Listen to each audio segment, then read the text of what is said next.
Hello students, good evening. Video class में आपका फिर से स्वागत है। हमारा अध्याय 2 जीव जगत का वर्गीकरण चल रहा है। आज इसका हम भाग 9 पढ़ेंगे। ठीक है, लास्ट वीडियो क्लास में हम जीवाणुओं में जनन, ठीक है, ये हेडिंग हमारी चल रही थी। रिप्रोडक्शन इन बैक्टीरिया, मतलब बैक्टीरिया में जनन किस प्रकार से होता है, हम इसे पढ़ रहे थे। तो बैक्टीरिया में जनन 3 प्रकार से होता है। कायिक जनन, जिसे हम वृद्धि भी बोलते हैं, ठीक है, अलैंगिक जनन और लैंगिक जनन, जिसमें से हमारा कायिक जनन और अलैंगिक जनन हो गया था। आज की जो हेडिंग है वो हमारी है लैंगिक जनन। आज जो हम हेडिंग पढ़ने वाले हैं लैंगिक जनन। ठीक, जीवाणुओं में लैंगिक जनन किस प्रकार होता है? तो जीवाणुओं में लैंगिक जनन नहीं होता, लेकिन लैंगिक जनन जैसी घटना होती है, ठीक, जिसे हम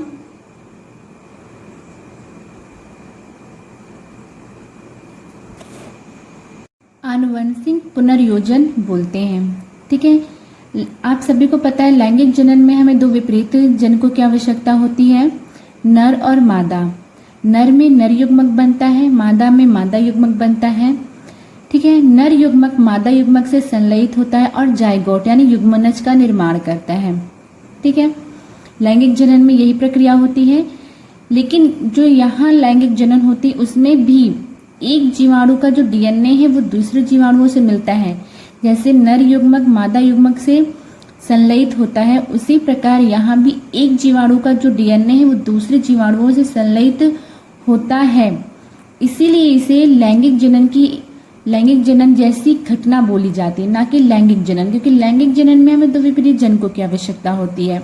ठीक है, नर की और मादा की। ठीक, वहां पर नर में नर युग्मक बनता है, मादा में मादा युग्मक बनता है। यहाँ पर कोई युग्मक नहीं बनता है, बस एक जीवाणु का जो डीएनए है वो दूसरे जीवाणु से जाकर मिलता है। इसलिए इसे बोलते हैं कि यहाँ पर अलैंगिक जनन जैसी घटना होती है, ना कि लैंगिक जनन होता, उसी को हम लैंगिक जनन बोलते हैं। ठीक है, तो इस घटना को, जो लैंगिक जनन जैसी जो घटना होती है, उसे हम क्या बोलते हैं? आनुवंशिक पुनर्योजन। आप कंफ्यूज बिल्कुल भी मत होइएगा। ठीक है, बार बार ध्यान से समझिएगा कि यहाँ पर लैंगिक जनन नहीं होता, लैंगिक जनन जैसी घटना होती है, जिसे हम क्या बोलते हैं? आनुवंशिक पुनर्योजन बोलते हैं। और लैंगिक जनन जैसी घटना क्यों बोलते हैं? क्योंकि जिस प्रकार लैंगिक जनन में नर युग्मक मादा युग्मक से संलयित होता है, उसी प्रकार एक जीवाणु का डीएनए दूसरे जीवाणु से जाकर मिलता है। ठीक है, इसीलिए इसे बोलते हैं कि यहाँ पर भी लैंगिक जनन जैसी घटना होती है, जिसे क्या बोला जाता है? आनुवंशिक पुनर्योजन। ठीक है, ठीक, आपको लैंगिक एकदम से समझ में आ गया होगा कि यहाँ पर जो लैंगिक जनन जैसी जो घटना होती है उसे हम लोग क्या बोलते हैं? आनुवंशिक पुनर्योजन। ठीक है, तो हम लैंगिक जनन में लिखेंगे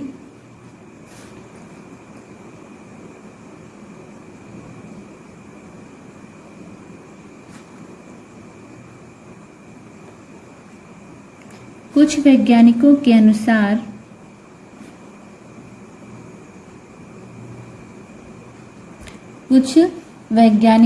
अनुसार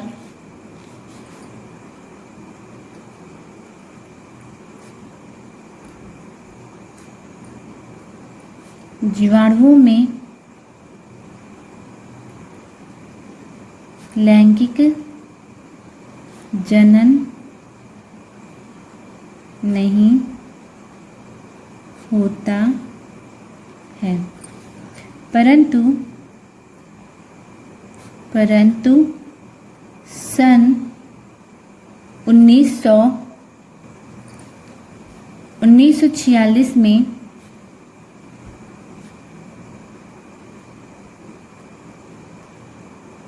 लैडरबर्ग व टैटम, ये 2 वैज्ञानिक हैं, ने बताया कि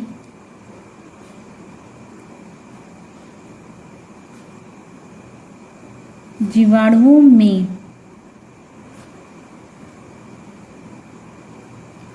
लैंगिक जनन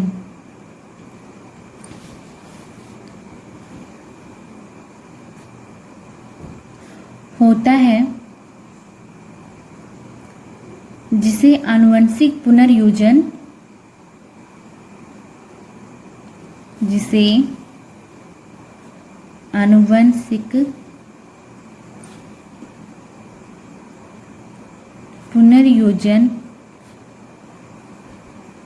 कहते हैं। ठीक है, ये 3 प्रकार से होता है।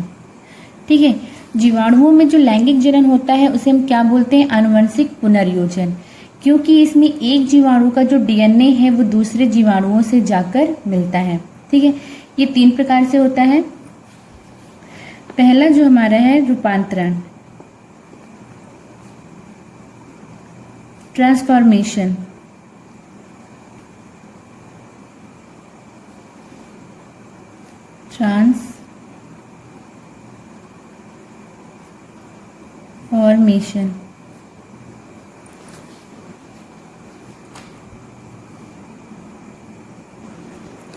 इस विधि की खोज फ्रेडरिक ग्रिफिथ ने सन 1929 में, ठीक है, इस विधि की खोज किसने की थी?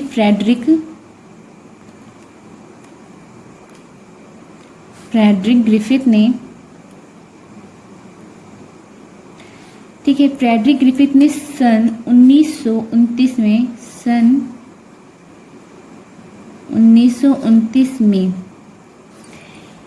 एक जीवाणु था न्यूमोकोकस,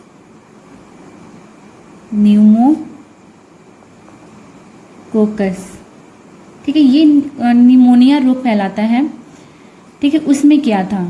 तो इस विधि की खोज फ्रेडरिक ग्रिफिथ ने सन 1929 में न्यूमोकोकस जीवाणु में की थी।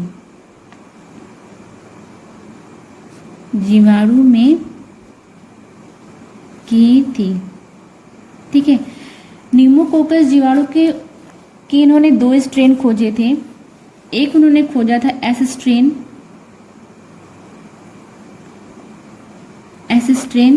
और दूसरा खोजा था उन्होंने आर स्ट्रेन। ठीक है, न्यूमोकोकस जीवाणु के उन्होंने 2 स्ट्रेन खोजे थे। एक को उन्होंने दिया था एस स्ट्रेन नाम और दूसरे को उन्होंने दिया था आर स्ट्रेन नाम। जो एस स्ट्रेन थे वो क्या करते थे? निमोनिया रोग फैला सकते थे, निमोनिया रोग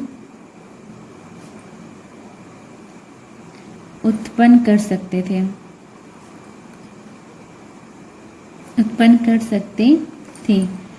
आर स्ट्रेन निमोनिया रोग उत्पन्न नहीं कर सकते थे। ठीक है, तो फ्रेडरिक ग्रिफिथ ने न्यूमोकोकस जीवाणु के 2 स्ट्रेन खोजे। एक एस स्ट्रेन खोजा जो निमोनिया रोग को फैलाते थे, आर स्ट्रेन जो निमोनिया रोग को नहीं फैलाते थे। ठीक है, तो ग्रिफिथ ने रूपांतरण विधि के लिए एक प्रयोग किया। आप इस प्रयोग के बारे में 12th में भी पढ़ेंगे। ठीक है, लेकिन यहाँ पर आपको सिर्फ थोड़ा सा पढ़ना है, तो आप थोड़ा सा यहाँ पर समझ लीजिए रूपांतरण में होता क्या है। इसके बारे में आप विस्तार से 12th में पढ़ेंगे। ठीक है, तो उन्होंने इस रूपांतरण विधि को कहते हैं, इस प्रयोग के लिए उन्होंने इस विधि के लिए उन्होंने एक प्रयोग किया। उन्होंने क्या किया? उन्होंने चूहे लिए। ठीक है, तो उन्होंने जो एस स्ट्रेन जो निमोनिया रोग को फैलाता था, उन्होंने क्या किया? उसको चूहों में इंजेक्ट किया। ठीक है, क्या क्या जो एस स्ट्रेन जीवाणु थे उन्होंने क्या किया? इंजेक्ट किया किसमें? किसमें? चूहों में, माइस में। ठीक है, उन्होंने एस स्ट्रेन को इंजेक्ट किया माइस में, तो क्या हो गया? चूहे डेड हो गए। क्यों? क्योंकि उनको निमोनिया रोग हो गया। ठीक है, लेकिन जब उन्होंने आर स्ट्रेन को इंजेक्ट किया माइस में, तो माइस क्या हुए? No dead. है, एकदम ध्यान से समझिएगा, क्योंकि एस स्ट्रेन निमोनिया रोग को फैलाते थे। तो जब उन्होंने एस स्ट्रेन को माइस में इंजेक्ट किया तो क्या हुए, चूहे मर गए। लेकिन जब उन्होंने आर स्ट्रेन को इंजेक्ट किया माइस में तो चूहे नहीं मरे, क्योंकि आर स्ट्रेन जो था वो कहते हैं निमोनिया रोग नहीं फैलाता था, तो इसलिए चूहों को निमोनिया रोग नहीं हुआ और वो नहीं मरे। ठीक है, उसके बाद उन्होंने क्या किया, एस स्ट्रेन को, जो एस स्ट्रेन बैक्टीरिया है उसको क्या किया, उन्होंने हीट कर दिया। इस स्ट्रेन को इंजेक्ट किया हीट करके, इंजेक्ट किया, हीट एंड किल्ड। ठीक है, एस स्ट्रेन को क्या किया, उन्होंने हीट किया जिससे वो क्या हो गए, मर गए। ठीक है, तब उन्होंने माइस में इसे इंजेक्ट किया तो क्या हुआ, माइस नो डेड। ठीक है, जब उन्होंने एस स्ट्रेन को इंजेक्ट किया हीट करके, आप सबको पता है कि बैक्टीरिया को वैसे भी उच्च तापमान में, जो नॉर्मल बैक्टीरिया को उसको हम हीट करते हैं तो वो मर जाते हैं। ठीक है, तो जब उन्होंने एस स्ट्रेन को इंजेक्ट किया हीट करके, जब मतलब जब वो मर गए गर्म करने से, तब उन्होंने चूहों में इंजेक्ट किया तो वो चूहे नहीं मरे।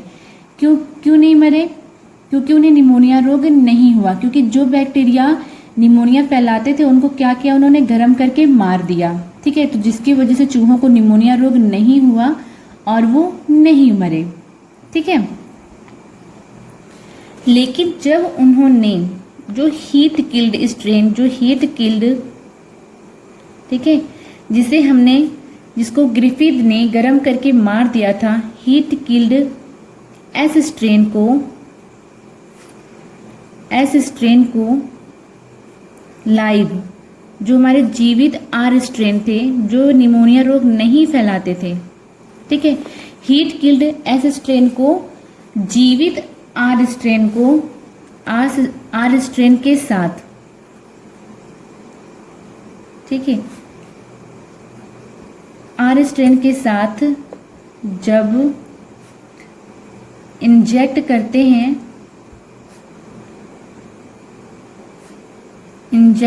हैं, देन क्या होता है, देन माइस डाई। ठीक, चूहे क्या हो गए, मर गए। जब उन्हें हीट किल्ड एस स्ट्रेन को लाइव आर स्ट्रेन के साथ जब इंजेक्ट करते हैं तो क्या होते हैं, चूहे मर जाते हैं। ठीक है, क्यों मर जाते हैं, क्यों मर जाते हैं, जब यहाँ पर हमने जो कहते हैं कौन सा एस स्ट्रेन लिया, एस स्ट्रेन निमोनिया रोग फैलाता है, लेकिन यहाँ पर तो हमने हीट किल्ड, ठीक है, हमने कैसा एस स्ट्रेन लिया, जिसे हमने गर्म करके मार दिया है, और उसे किसके साथ लिया, जीवित आर स्ट्रेन के साथ। ठीक है, आर स्ट्रेन तो निमोनिया रोग फैलाते नहीं है। जब हमने इन दोनों को एक साथ इंजेक्ट किया तो चूहे क्यों मर गए, चूहों को निमोनिया रोग क्यों हो गया। ठीक है, तो ऐसा कोई कारण था कि जो एस स्ट्रेन आर स्ट्रेन में बदल गए। ठीक है, जो एस स्ट्रेन का डीएनए है ये तो मरे हुए हैं, लेकिन कहीं पर इनका जो डीएनए है वो आर स्ट्रेन में बदल गया, जिसकी वजह से चूहों को निमोनिया रोग हो गया। ठीक है, और चूहे क्या हो गए, मर गए। इसी को रूपांतरण बोलते हैं। ठीक है, इसी को हम रूपांतरण कहते हैं, क्योंकि एस स्ट्रेन जिसको हमने हीट करके मार दिया था, पर उसका डीएनए तो उसी में था ना। ठीक है, इस स्ट्रेन को क्या कर दिया था, हमने हीट करके मार दिया था। इस स्ट्रेन को हमने क्या कर दिया था, हीट करके किल्ड कर दिया था, वो मार दिया था, लेकिन जो इसका डीएनए था ये तो इसी में था, डीएनए तो कहीं नहीं बाहर गया था, डीएनए तो इसी के अंदर था, एस स्ट्रेन के अंदर ही था। ठीक है, तो जब हम एस स्ट्रेन को मरे हुए एस स्ट्रेन को जीवित आर स्ट्रेन के साथ मिक्स करते हैं, जीवित आर स्ट्रेन के साथ मिक्स किए तो एस स्ट्रेन का डीएनए, ठीक है, ये जो हमारे जीवित थे इसका ये डीएनए, ठीक है, तो जो जीवित आर स्ट्रेन को हमने एस स्ट्रेन का जब मिक्स किया तो एस स्ट्रेन का डीएनए आर स्ट्रेन में गया, ठीक है, इसका डीएनए किस में आ गया, इसमें। ठीक है, एस स्ट्रेन का जो मरे हुए बैक्टीरिया थे उसका डीएनए किस में आ गया, जीवित आर स्ट्रेन में। ठीक, और आर स्ट्रेन रूपांतरित हो गया एस स्ट्रेन में, और क्या हुए, चूहे मर गए, उनको निमोनिया रोग हो गया और चूहे मर गए। ठीक है, एक जीवाणु का डीएनए दूसरे जीवाणु से मिला, इसी को हम आनुवंशिक पुनर्योजन कहते हैं। ठीक है, किसी और जीवाणु का डीएनए किसी दूसरे जीवाणुओं में चला गया, यानी एस स्ट्रेन का जो डीएनए है वो किस में चला गया, आर स्ट्रेन के डीएनए में। ठीक है, जिससे वो आर स्ट्रेन किस में बदल गए, एस स्ट्रेन में। तो इसी को हम आनुवंशिक पुनर्योजन बोलते हैं। एक जीवाणु का जो डीएनए है दूसरे जीवाणु में चला जाना ही क्या कहलाता है, आनुवंशिक पुनर्योजन। ठीक है, और इसी को और रूपांतरण हम किसको कहेंगे कि एस स्ट्रेन किस में बदल गया, आर स्ट्रेन में। तो इसको हम क्या बोलेंगे, रूपांतरण। मतलब एक जीवाणु, ठीक है, दूसरे जीवाणुओं में बदल गया। एस स्ट्रेन किस में बदल गया, आर स्ट्रेन किस में बदल गया, एस स्ट्रेन में। ठीक है, क्योंकि आर स्ट्रेन तो हमारा कहते हैं निमोनिया रोग नहीं फैलाता था, लेकिन एस स्ट्रेन निमोनिया रोग फैलाता था। तो जब एस स्ट्रेन का डीएनए आर स्ट्रेन में चला गया तो आर स्ट्रेन किस में रूपांतरित हो गया, एस स्ट्रेन में। तो इसी को हम रूपांतरण विधि बोलते हैं, ट्रांसफॉर्मेशन विधि बोलते हैं।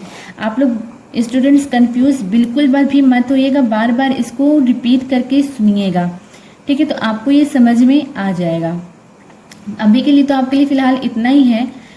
ठीक है, क्योंकि रूपांतरण के बारे में, इसके बारे में आपका जो फ्रेडरिक ग्रिफिथ का जो रूपांतरण प्रयोग है बहुत इंपॉर्टेंट है, आप इसको 12th में भी पढ़ेंगे। ठीक है,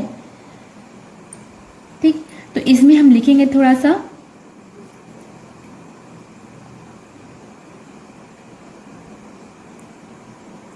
लिखेंगे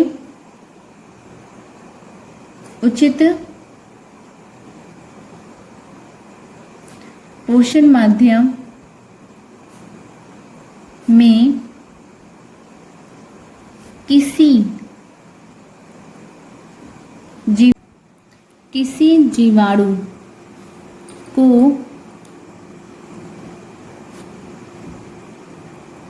उसी जाति के दूसरे स्ट्रेन के मृत जीवाणु के साथ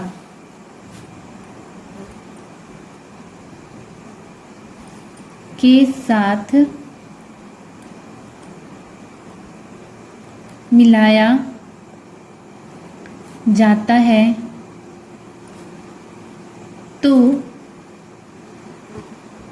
उत्पन्न नए जीवाणु की आनुवंशिक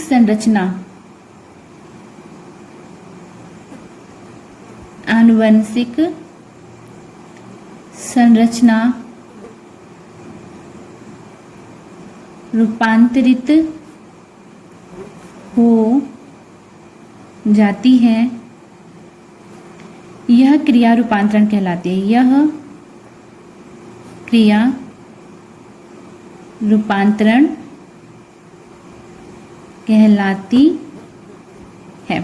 ठीक है, ठीक, जब एक जीवाणु जो मृत है, जब उसको हम उसी जाति के दूसरे जीवाणु से, ठीक है, जब के साथ मिक्स करते हैं और उसके बाद जो नया जो जीवाणु उत्पन्न होता है उसकी संरचना क्या हो जाती है, रूपांतरित हो जाती है, उसकी आनुवंशिक संरचना, इसी को हम रूपांतरण कहते हैं।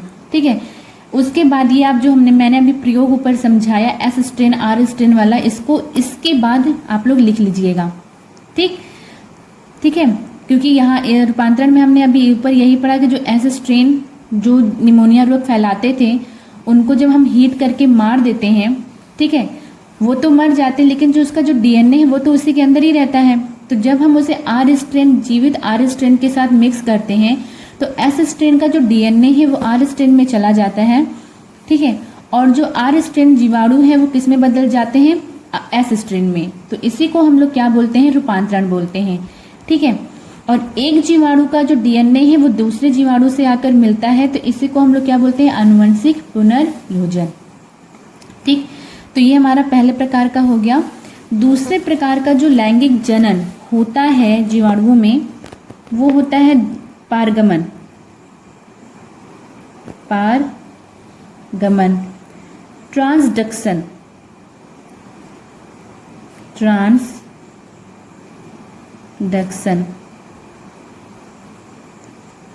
ठीक।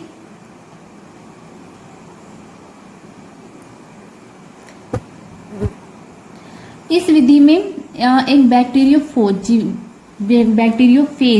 ठीक है, जो जीवाणु भक्षी, ठीक है, बैक्टीरियोफेज को हम क्या बोलते हैं हिंदी में, जीवाणु भक्षी। ये क्या है, एक वायरस है।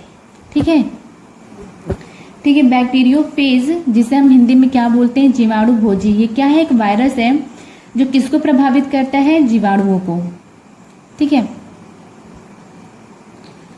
तो जो जीवाणु भोजी हैं वो जीवाणु कोशिका पर आक्रमण करते हैं। मान लीजिए कि ये जीवाणु कोशिका है,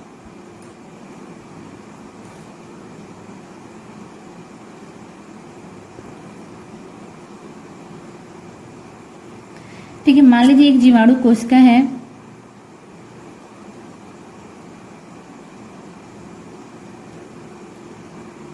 और ये क्या है, जीवाणु बैक्टीरियोफेज यानी जीवाणु भोजी है। तो जब ये जीवाणु बैक्टीरियोफेज किसी जीवाणु कोशिका पर आक्रमण करता है तो अपना जो डीएनए है वो जीवाणु कोशिका में प्रवेश करा देता है। ठीक है। बैक्टीरियोफेज क्या करता है, अपना जो डीएनए है, ये मान लीजिए इसका डीएनए, और अपना डीएनए क्या करता है, इस बैक्टीरिया में अपना जो डीएनए है वो प्रवेश करा देता है। ठीक है। तो जब जीवाणु भोजी अपना डीएनए इसमें प्रवेश करवा देता है तो जब इसका डीएनए बैक्टीरिया के अंदर आ जाता है तो ये एंजाइमों के कारण ये छोटे छोटे उसमें भागों में टूट जाता है। इसका जो डीएनए क्या होता है, छोटे छोटे भागों में टूट जाता है। ठीक है। और ये क्या करते हैं, गुणन करने लगते हैं। ठीक है, अपनी संख्या को बढ़ाने लगते हैं। ठीक। कभी कभी क्या होता है, जो इसका जो डीएनए है, जो जीवाणु का डीएनए, वो भी इनमें चला जाता है। ठीक है। जब ये पूरी तरह से, ठीक है, जब ये कहते हैं पूरी तरह से, जब ये बैक्टीरियोफेज से भर जाता है, इसमें जब ये गुणन करके ढेर सारे बैक्टीरियोफेज इसके अंदर बन जाते हैं तो क्या होता है, ये फट जाता है। ठीक है। ये जो बैक्टीरिया है, जो जीवाणु कोशिका है वो क्या हो जाती है, वो फट जाती है। ठीक है। और इससे क्या होता है, अनगिनत जीवाणु भक्षी बैक्टीरियोफेज बाहर आते हैं जो क्या करते हैं, दूसरे जीवाणुओं पर आक्रमण करते हैं। ठीक। ध्यान से समझिएगा, बैक्टीरियोफेज ये एक वायरस है जो क्या करता है, दूसरे जीवाणुओं पर जो जीवाणुओं पर क्या करता है, आक्रमण करता है। जब एक बैक्टीरियोफेज किसी जीवाणु कोशिका पर बैठता है तो वो अपना डीएनए क्या करता है, उसके अंदर छोड़ देता है। ठीक। जब ये अपना डीएनए इसके अंदर छोड़ देता है तो एंजाइमों के कारण जो इसका डीएनए है वो छोटे छोटे टुकड़ों में बट जाता है और ये अपना गुणन करने लगते हैं और अपनी संख्या को बढ़ाने लगते हैं। ठीक है। जब इसके अंदर जब ये जीवाणु बैक्टीरियोफेज से जब भर जाता है तो ये जीवाणु कोशिका क्या होती है, फट जाती है। ठीक। और इसमें से ढेर सारे बैक्टीरियोफेज बाहर निकलते हैं और ये बैक्टीरियोफेज दूसरे जीवाणुओं पर आक्रमण करते हैं। ठीक है। तो जब ये बैक्टीरियोफेज दूसरे जीवाणु पर आक्रमण करते हैं तो जो इसका डीएनए है, मतलब जो इस जीवाणु कोशिका का डीएनए है, मान लीजिए यहाँ पर कोई दूसरी जीवाणु कोशिका है, ठीक है, ये इसका डीएनए। तो जब ये ढेर सारे जीवाणु बैक्टीरियोफेज बन जाते हैं तो ये जीवाणु कोशिका क्या होती है, फट जाती है और ये इसमें से ढेर सारे बैक्टीरियोफेज निकलते हैं और ये क्या करते हैं, दूसरे जीवाणु कोशिका पर आक्रमण करते हैं। ठीक है। इसका जो डीएनए है, किसी बैक्टीरियोफेज में इसका डीएनए भी आ जाता है। ठीक है। और जब ये कहते हैं बैक्टीरियोफेज दूसरे जीवाणुओं में अपना डीएनए छोड़ता है तो जो दूसरे जीवाणुओं का जो डीएनए था वो इस बैक्टीरियोफेज के द्वारा दूसरे जीवाणुओं के डीएनए में पहुंच जाता है।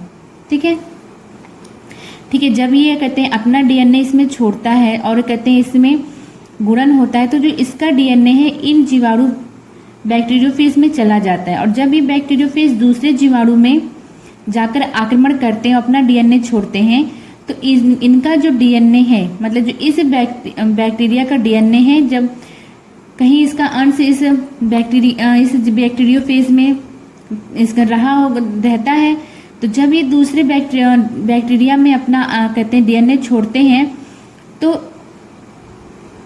उसका डीएनए इस डीएनए से मिल जाता है। ठीक है, तो एक जीवाणु कोशिका का दूसरा कहते हैं एक जीवाणु कोशिका का डीएनए दूसरे जीवाणु कोशिका के डीएनए से मिल गया। ठीक है, लेकिन किसके द्वारा मिला? बैक्टीरियोफेज के द्वारा। ठीक है, किसके द्वारा मिला? बैक्टीरियोफेज के। तो इसी को हम लोग बोलते हैं पारगमन। क्या बोलेंगे? पारगमन, क्योंकि यहाँ पर जो डीएनए किसके द्वारा गया? बैक्टीरियोफेज के द्वारा, वो एक स्थान से दूसरे स्थान पर गया। ठीक है, तो इस विधि में हमें किसकी जरूरत होती है? बैक्टीरियोफेज के द्वारा। ठीक है, इस विधि में जो डीएनए किसके द्वारा जाते हैं? बैक्टीरियोफेज के द्वारा, यानी जीवाणु भक्षी के द्वारा। ठीक है, ठीक, तो इसमें हम लिखेंगे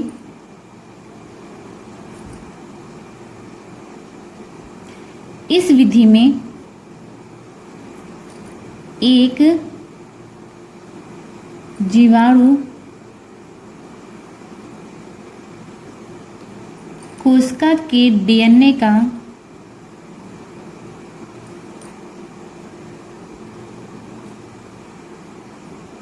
कुछ भाग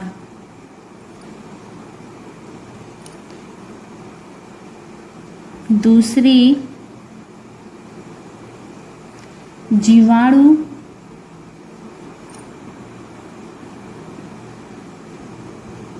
कोशिका में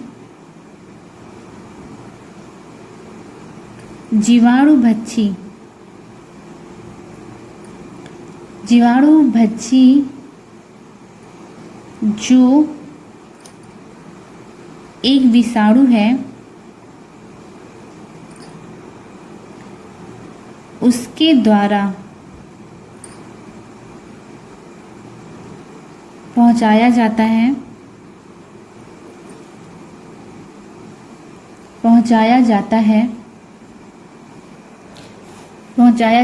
इस विधि का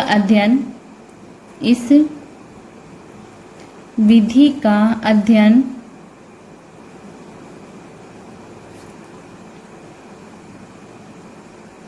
जिंडर तथा लैडरबर्ग ने 1952 में किया था। 1952 में किया था। ठीक, उसके बाद हम जो कहते मैंने बताया आपको पारगमन की जो किस प्रकार प्रक्रिया होती है उसको हम यहाँ पर लिख देंगे।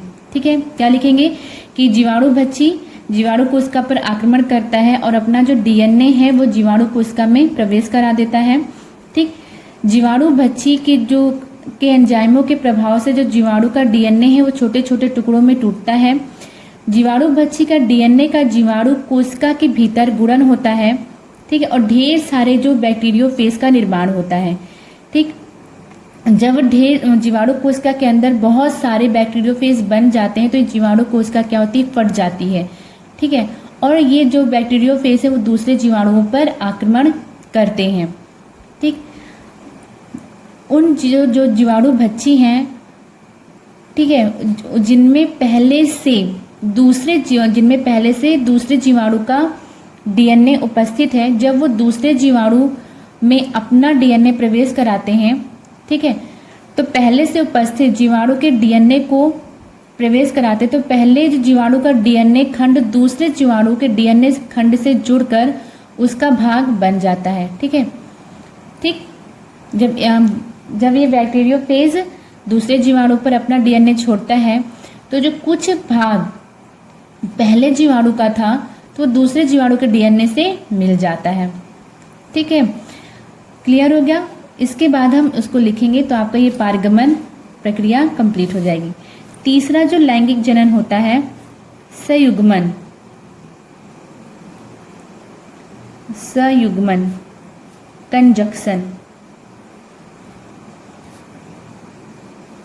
कंजगेशन, सॉरी कंजक्शन नहीं, कंजगेशन है, और सॉरी स्पेलिंग गलत हो जाएगी, TION। ओके, सयुग्मन। ठीक है, सयुग्मन, इसे वॉलमैन तथा जैकब्स ने, इस विधि को वॉलमैन तथा जैकब्स ने 1956 में ई कोलाई क्या है, एक बैक्टीरिया है, ई कोलाई बैक्टीरिया में किया था, ई कोलाई बैक्टीरिया में किया था। उन्होंने बताया कि जो ई कोलाई बैक्टीरिया है वो दो प्रकार के होते हैं, एक होता है F निगेटिव और दूसरा होता है F पॉजिटिव। ठीक है, ठीक है, वॉलमैन तथा जैकब्स ने बताया कि ई कोलाई बैक्टीरिया दो प्रकार के होते हैं, एक F निगेटिव होता है और एक क्या होता है, F पॉजिटिव। F निगेटिव किसे हम कहेंगे, जिस जीवाणु कोशिका में, जिस जीवाणु की कोशिका में जो हमारा एक्स्ट्रा डीएनए, एक डीएनए के जो गोल आकार का जो डीएनए, तो जिसे हम प्लाज्मिड बोलते हैं। ठीक है, तो जिस जीवाणु की कोशिका में प्लाज्मिड नहीं होता है, नहीं होता है। ठीक है, और जिस जीवाणु की कोशिका में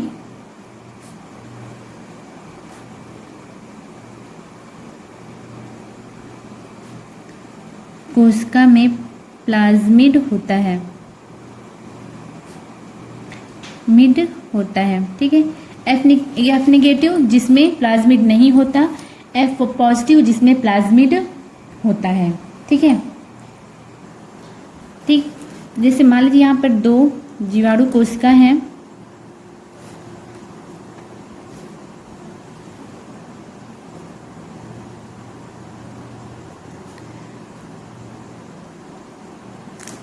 देखिए ये F निगेटिव क्योंकि इसमें प्लाज्मिड नहीं है, और दूसरे जो जीवाणु कोशिका है वो हमारे पास क्या है, F पॉजिटिव।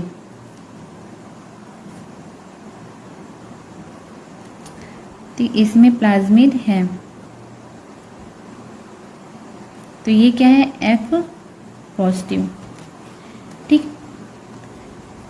तो जब F पॉजिटिव, ठीक है, F, ठीक है, तो इसमें जो संरचना होती है पिलई, ठीक है, पिलई का काम क्या होता है, एक जीवाणु कोशिका डीएनए का ट्रांसफर, पिलई का कार्य क्या होता है, डीएनए।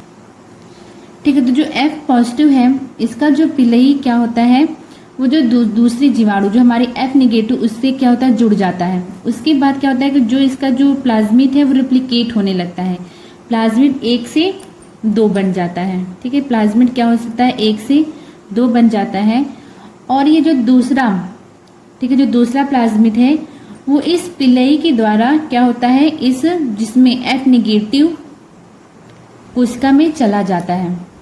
ठीक है, जब इसी को क्या हम लोग बोलते हैं, सयुग्मन बोलते हैं। ठीक है, जो ये कहते हैं जो F पॉजिटिव का जो कहते हैं जीवाणु कोशिका जो पिलई है वो दूसरी जीवाणु कोशिका के अंदर चला धस जाता है, उसके बाद इसका प्लाज्मिड रिप्लिकेट होकर 1 से 2 हो जाता है, और दूसरा जो प्लाज्मिड है वो पिलई के द्वारा दूसरे यानी F निगेटिव कोशिका में चला जाता है, जिससे F निगेटिव अब किस में बदल गया, F पॉजिटिव, क्योंकि इसमें भी डीएनए, जब इसमें जिसमें प्लाज्मिड नहीं था तो ये क्या था, F निगेटिव था।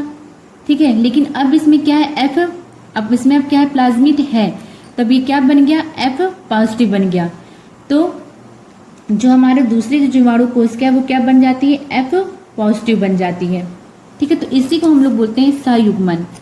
ठीक है, क्योंकि एक कहते हैं प्लाज्मिड एक जीवाणु कोशिका का जो डीएनए है वो एक आपस में जुड़ गए और दूसरी कोशिका में, दूसरी जीवाणु कोशिका में डीएनए चला गया, इसी को हम लोग बोलते हैं सयुग्मन। तो अब F निगेटिव जब इसमें भी प्लाज्मिड हो गया तो F निगेटिव किस में बदल गया, F पॉजिटिव में। ठीक है,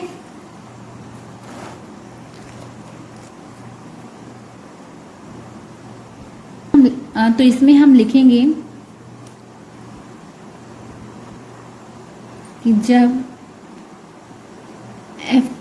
F पॉजिटिव कोशिका F निगेटिव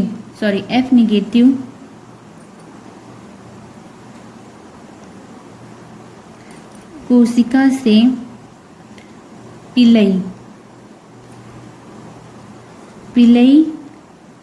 F निगेटिव कोशिका से पिलई के द्वारा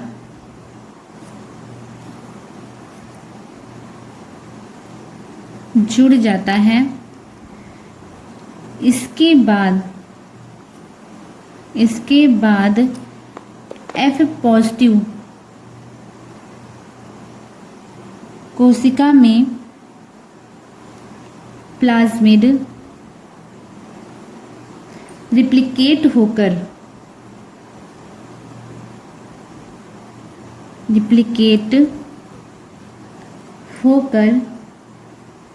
1 से 2 हो जाते हैं और दूसरा प्लाज्मिड